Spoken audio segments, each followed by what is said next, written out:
Assalamu alaikum students, I hope you all are doing well. Today we are going to read about subject verb agreement. आज हम पढ़ेंगे subject verb agreement होता क्या है। Subject verb agreement पढ़ने के लिए हमें सबसे पहले वर्ब को पढ़ना पड़ेगा। मीन्स कि व्हाट इज़ वर्ब।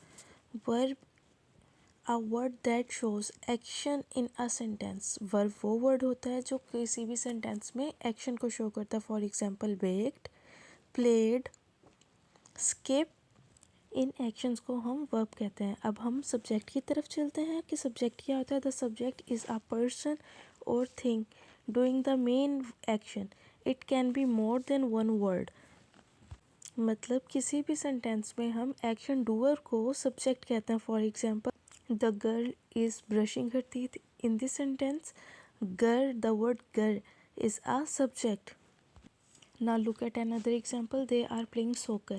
इस सेंटेंस में वर्ड दे क्या है, हमारे पास सब्जेक्ट है। दे क्या है, डूअर है, इसलिए हमने इसे सब्जेक्ट कहा। अब सब्जेक्ट वर्ब एग्रीमेंट क्या होता है। Subject verb agreement means that both the subject and the verb must be either B singular और प्लूरल। इसका मतलब ये है कि किसी भी सेंटेंस में हमने नोटिस करना होता है कि हमारे पास सब्जेक्ट या हमारा सिंगुलर है या प्लूरल है। For example these apples are delicious. इस सेंटेंस में हमने एप्पल्स को प्लूरल यूज़ किया है, that is why we use are as verb.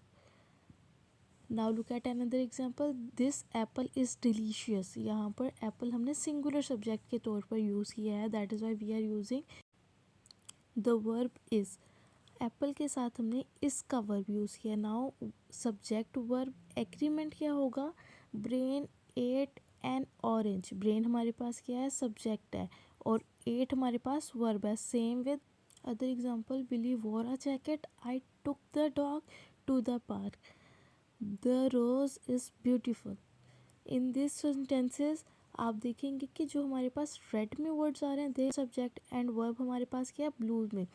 Can we identify the subject. अब now I am going to assign you a task. मैं आपको 5 sentences दूंगी। इसमें आपने फर्स्ट ऑफ ऑल सब्जेक्ट को अंडरलाइन करना है इन 5 सेंटेंसेस को अपनी नोटबुक पर नोट डाउन करके, और उसके बाद आपने इन्हीं सेंटेंसेस में वर्ब को सर्कल करना है।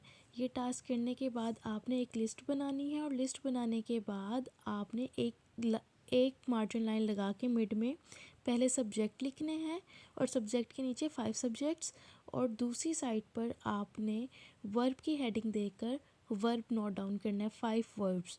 I hope I am clear. Thank you for watching.